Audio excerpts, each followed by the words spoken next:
I don't know about you, but crepes can sound a little intimidating. What if I told you that you can make them using pancake mix?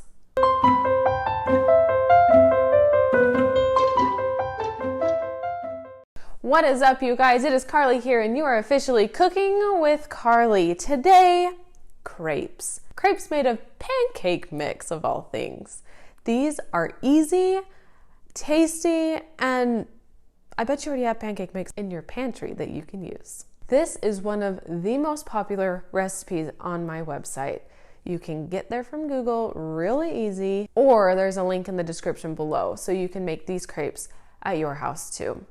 What we have here is just regular old pancake mix. 1 cup of pancake mix. This is just pancake mix that I got from Sam's Club, just add water kind. Most all pancake mixes will work for this though. We've got milk, an egg, and some vanilla. Now let's talk about this vanilla for a second. Crepes can be both sweet and savory. I prefer the sweet kind of crepes, filled with whipped cream and fruit or peanut butter and bananas or Nutella, things like that. But savory crepes can also be extremely delicious, filled with scrambled eggs, diced ham, sour cream, salsa, things like that.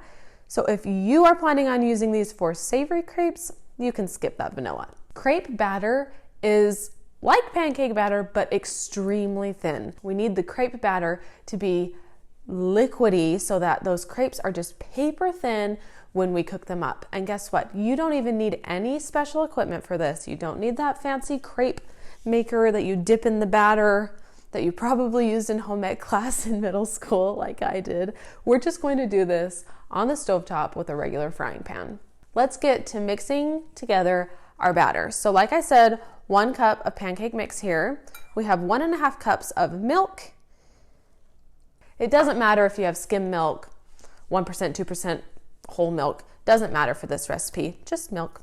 And we're going to whisk this slightly, and then we're going to add our egg and vanilla in. I'm going to add in the vanilla and the egg and whisk this until there are no more lumps. I have a garbage right there. I didn't just throw it on the floor. Your batter will probably feel pretty thin until you add in that egg, and it will give a lot more volume to your batter. You should definitely feel like you're whisking through something and not just water. It should be slightly thicker than water. Now that our batter is all, there's still lumps in here. Hold on, I gotta bring out the big guns.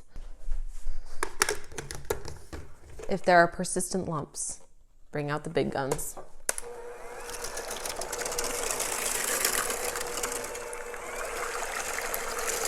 Or you could do this from the get-go. That might be easier. Now that our batter is ready, let's go over to the stovetop and we will cook these up. Before we go over there though, let's talk about our crepe size and pan size. However large you want your crepes, that's the size of pan you're going to want. I'm going to use a medium skillet over there and probably about 1/8 of a cup to 1/2 a cup of batter. Let's head on over. First thing we need to do is turn our stovetop on. We want a medium high heat, and we're just going to let our pan heat until it is hot. I do want to warn you though, first crepe is always ugly.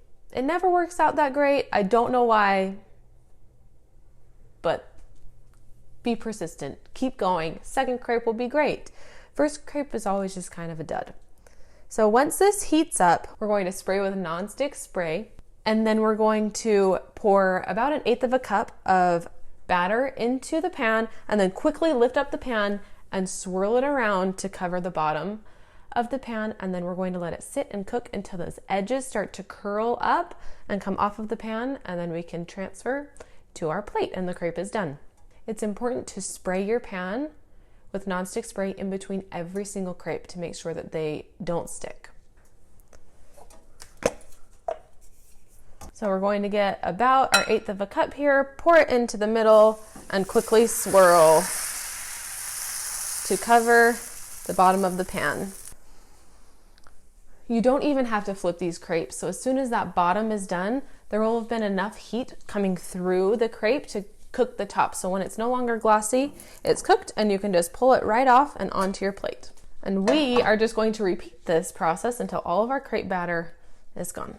It looks like my pan might be slightly hot because if you can see on this one, there's a lot of bubbles that go all the way through. So I just turned my heat down a tad, and our next crepes will probably be looking a little bit better. You can use a spatula to loosen up these sides to help you and pull it off and onto your plate to stack and wait until you can eat them. If you are a big fan of crepes, make sure to give me a thumbs up for this video, hit the red subscribe button and that notification bell. Our crepes are done. You can see that they are light. They are jiggly. I don't know how to describe a crepe. They're not fluffy. The crepes are done. They are light, they are thin, and perfect for stuffing with all of your favorites. Mine happen to be strawberries. I'm not gonna lie, this is leftover hot fudge for ice cream. Oh, so good. And fresh whipped cream. I'm gonna get to stuffing this and then stuffing this.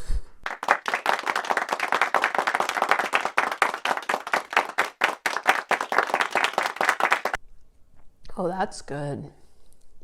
Okay, that is seriously delicious. Let me know in the comments below what you plan on stuffing your crepes with. There you have it, the easiest crepes you can make. They are not intimidating. They are so easy to make. Your family is going to love them no matter what you stuff them with.